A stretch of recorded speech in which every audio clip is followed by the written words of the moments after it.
Dynamic Thought, or the Law of Vibrant Energy. By William Walker Atkinson. Chapter 2. Things as They Are. In our last chapter we considered the source of all things, which we called the Infinite. In this chapter we shall consider the All Things itself, which men call the Universe. Note that the word universe is derived from the Latin word unus, meaning one, and versor, meaning to turn, the combined word meaning literally one that turns or moves. The Latin words indicate a close meaning, namely, one thing in motion, turning its several aspects and assuming many changes of appearance. The writer does not intend touching upon theories of the origin of the universe, nor of its purpose, or of any design in its production or management, nor of its possible or probable end. These questions do not belong to our subject, and then again, as was said in the last chapter, speculation regarding it is devoid of results, and leads one to quicksands and bogs of mental reasoning from which it is difficult to extract oneself. The answer to the riddle of the universe rests in the infinite. But it is different with the case of the manifested universe that is evidenced by our senses. Science is a different thing from metaphysics, and its process and mode of work are along different lines. And much knowledge of things may be obtained from a consideration of it, remembering always that its knowledge is confined to things and not to that which is back of things. And so let us consider the universe of things. Material science has held that the universe is composed of two principles: 1. Matter, 2. Energy or force.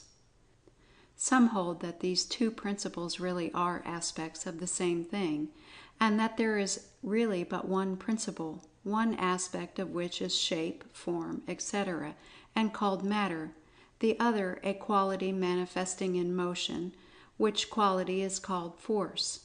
Others, the most radical, hold that there is nothing but matter, and that force and energy is but a quality or power inherent in matter. Others hold that force is the real thing, and matter but a form of force. All branches hold to the idea that matter and energy are always found together, and cannot be thought of separately. Matter and force are held to be eternal and infinite, it following that there can be no addition to or subtraction from either, all apparent loss and gain, creation and destruction being but change of form or mode. God is declared unnecessary, and the universe is held to operate according to certain laws of matter or force, either or both, which are unchangeable and immutable, eternal and always valid. Mind and thought are held to be products of properties of matter or force, one or both, secreted, evolved, or produced in the brain. The soul is relegated to the waste heap and discarded as useless in the new philosophy. Moleschott said, "Thought is a motion of matter," and Holbach that matter enjoys the power of thinking. Natural laws are held to be sufficient for the explanation of all phenomena, although ignoring the fact that the reason has never before formed the conception of a law without thinking it necessary to think of a lawmaker or a power to enforce and administer the law. However, the philosophers hold that it is no more difficult to think of such a law than to try to form an idea of space or eternity, both of which are unthinkable to the human reason, but both of which are admitted as self-evident facts. But notwithstanding this somewhat crude and raw reasoning, material science has accomplished a wonderful work in the world, and has brought to light facts of inestimable value to man in mastering the material world, and in forming correct ideas of the solution of material difficulties. The facts of material science enables the world to cheerfully overlook its theories.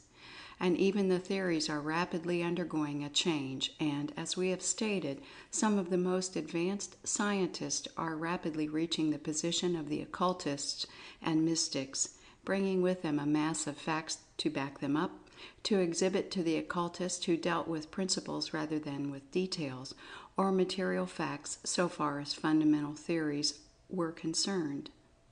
Each is boring his way through the mountain tunnel of the unknown, and both will meet in the center, their lines meeting each other without a variation. But the occultist will call the tunnel center mind, and the scientist will call it matter. But both will be speaking of the same thing, and the causer of the mountain will probably know that they both are right. But we are speaking of the new school of advanced material science now, not of the old conservative, all is matter people who have been left behind. The new school speaks of substance now, instead of matter, and ascribes to substance the properties of matter, energy, and something that they will call sensation, by which they mean mind in a crude form, and from which they say mind and soul evolved. This new school of scientists are very different from their predecessors. They are less hidebound and far from being so cocksure. They are seeing matter melting into energy and giving signs of sensation, and they are beginning to feel that, after all, there must be a thing in itself that is the real basis of, or real thing in substance. There is heard very little among them about dead matter, blind force, or the mechanical theory of life in the universe.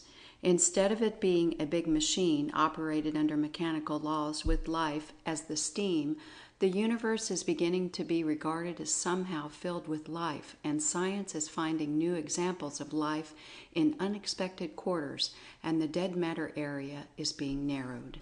Men who have followed the advances made by recent science are holding their breaths in awe and earnest expectation, and those who are pushing the inquiries and investigations to the fullest extent are showing by their eager faces and trembling hands that they feel that they are very close to the borderline, separating the old materialism from a new science that will give thought and philosophy a new impetus and a new platform.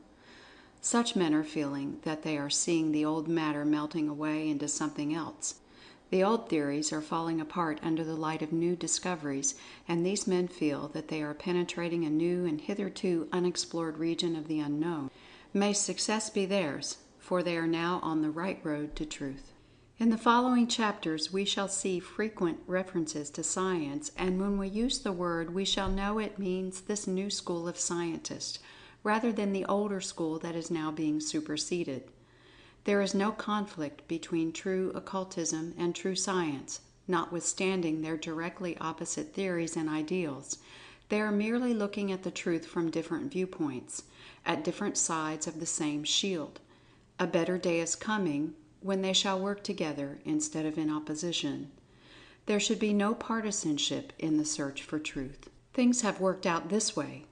Occultism would enunciate a theory or principle, but would not attempt to prove it by material facts, for it had not gathered the facts, having found the principle within the mind rather than without. Then, after laughing at the occult theory or principle, science would search diligently for material facts to prove an opposite theory, and in doing so would unearth new facts that would support the occultist contention. Then science would discard its old theory, that is, the younger men would, the old ones never, and proceed to proclaim a new theory or principle under a new name, and backed up with a mass of facts and experiments that would create a new school with many enthusiastic followers. The old claim of the occultist would then be forgotten, or else go unrecognized under its old name, or disguised by the fantastic and bizarre coverings which some so-called occultist had draped around the original truth. But so long as truth is being uncovered, what matters it who does the work, or by what name he calls his school? The movement is ever forward and upward. What matter the banner under which the armies move? In this book, the writer will advance a very different theory of the universe of all things from that of modern science, although he feels that his theory may easily be reconciled with the most advanced views of that school.